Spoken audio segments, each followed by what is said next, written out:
Hanging out here at Brewerton Speedway with a guy who is, kind of new to the track. It's just his third time here. Gil Tegg made a little bit of a change to his weekly racing and came out here to Brewerton Speedway. This will be his third time tonight.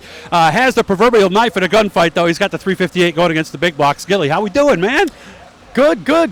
Yeah, the track's a little tacky. The last couple weeks it's been pretty racy, so we don't have an upper hand tonight with a small block, but we're trying to get this car to go a little better, and we figured we'd come here on Fridays for a little bit, and the track's been real racy, and some of the guys are starting in the back, and they're getting up to the front, which, we were at Ransomville for the first, 5-6 weeks, and it was follow the leader, and, we were wearing out right rear tires, so we just wanted a change of pace, and hadn't been here in a long time, so we came here about 4 weeks ago and had fun. I'll tell you what, it's a tough field of cars, though.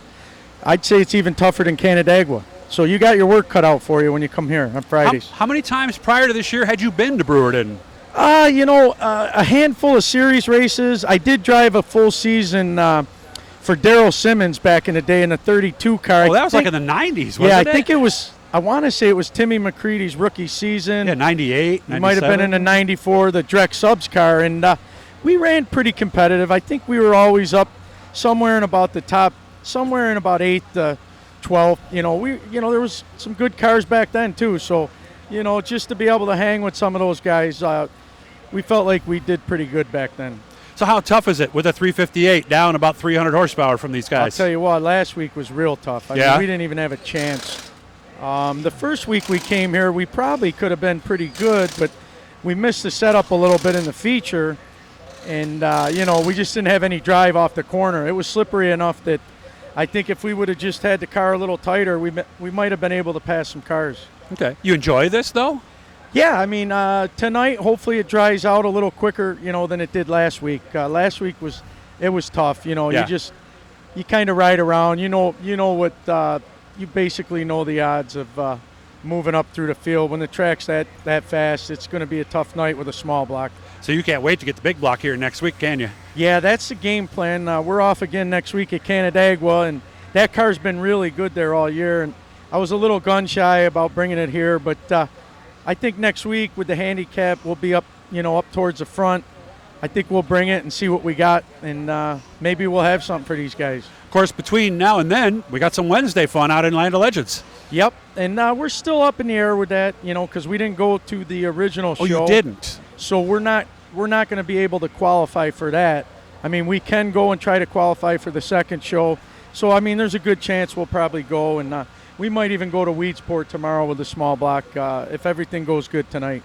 Let's talk tires. You guys were going over some numbers in there. First of all, did you have the number you wanted to have? You got the stagger you need? Yeah, I mean, we already got quite a bit in the car now, so I'm afraid to go any higher. So, I don't know, we'll play with the right front a little bit, and hopefully that'll free the car up, and we should be good with what we got. I remember one of the guys asked you, should we grind this tire or not? Which tire was that, and what were you looking at to decide whether to grind it or not? Yeah, it was a right front tire, and we haven't run it in a little bit. So I just looked it over and decided we should grind it. We want that tire to work, as good as any tire out there in the heat, so we can turn, so the car will turn. Why wouldn't we grind it? Well, if we weren't as tight as we are, if we were a little looser, we might let it go and just run it the way it was. But being tight, we really want that right front to stick. So we'll try to get it ground as good as we can, and basically try to get it looking ugly and like Velcro. Yeah, when you touch it, you can almost feel the stickiness to it. Yeah, almost. and we got some grooving done with it, and like I say, we want that tire to work good. How are we doing on tires? I talk to different people. I hear different things.